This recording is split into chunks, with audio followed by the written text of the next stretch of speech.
Coach Kwan, in my closed guard, I've got a few options. I've got my legs in front of me, so that way I can manipulate him or keep him off of me if he's giving me a lot of pressure.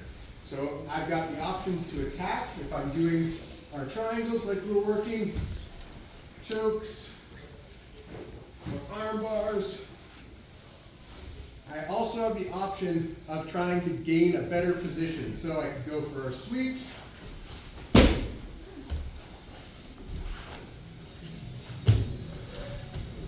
where I'm trying to get on top. So those are going to be my main two categories on the bottom. Then there's also the option of just sometimes disengaging and trying to get away. If you're the person in the guard, your goal is either to get around the guard, to disengage, or you might be able to attack the legs in some capacity. But for the most part, your goal is to either get around the legs or go over top of the legs. So coming around, now my legs aren't in the way, and he can start to attack my neck, my arms, without getting as easily blocked with the legs. So either coming around or through. A lot of times using knee drives, knee cuts, things like that kind of stop me from being able to implement what I want with my legs. So for today, we're going to go over one sweep and one submission from the bottom of guard. First thing we're going to do, we're going to do a submission and collar choke. So first thing, I need to open up one side of the collar, and I'm going to move my body off to that side.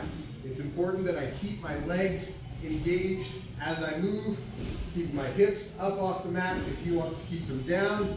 And sometimes if there's a size difference, it's hard to even get my ankles crossed if I'm down flat against the mat against an opponent. So I need to climb up, be comfortable, be close to the person, and get the ankles locked in the back. So I'm going to open up one side of the collar. I'm going to slide my fingers, index finger in, all the way behind to the back of his head. So the back of my hand should be against the back of his head on one side. The other side, for right now, we're going to come underneath, index finger in again, and I'm going to almost try to touch my index fingers on the back of his neck. Now, generally, your arms end up looking like this when you start. What you have to do to get the choke is I want to get the blades of my wrists into his carotid arteries. So I'm going to turn both thumbs towards each other. Then I'm going to bring my elbows down as I almost think about flaring my back at the end. I'm not just trying to come like this with the elbows. I'm trying to keep everything really tight. Almost think about pulling my elbows down to the mat.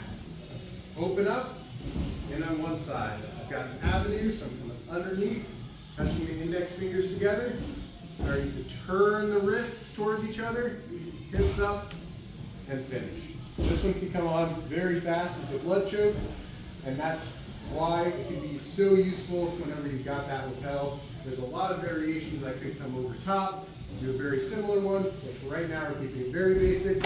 I've got my guard, open up on one side, slide that hand in. Now I've got kind of an avenue underneath, so I'm targeting underneath, going that finger all the way in, index fingers are touching. Now I'm going to turn, almost get my thumbs touching. Pull everything tight to finish. One other thing while we're talking through things is being a good uke, being a good training partner. When somebody's doing a move to you, I don't want to be a dead fish where I'm kind of flopping over if they're doing a sweep to me and I've got my knees like this and all it takes is somebody to touch me and I fall over. It's not helping them build good technique. It also isn't helping them build good technique if I'm going 100% and I'm not moving anywhere for anything while they're just trying a technique for the first time. So try to find that balance of, all right, I'm not going to do a bad job as your training partner by just letting you roll me over if you don't have anything, but I'm also not going to hold out because I don't want you to sweep me when we're just trying to learn the different positions and moves. Does that make sense? Yes, sir. All right, any questions about the choke? Is there Gi, yes. If you don't have a gi, you can take off the belt and use that as the lapel. Just wrap that around twice and it'll function very similarly to the lapel. Are there any similar chokes if you are just doing no gi if you're just in a self-defense? You can, if you need to, you can roll up somebody's shirt and use that if it's a self-defense scenario. But a lot of times we'll go to other things in no gi. Okay. Yep. All right. Give it a try. 1, 2, 3.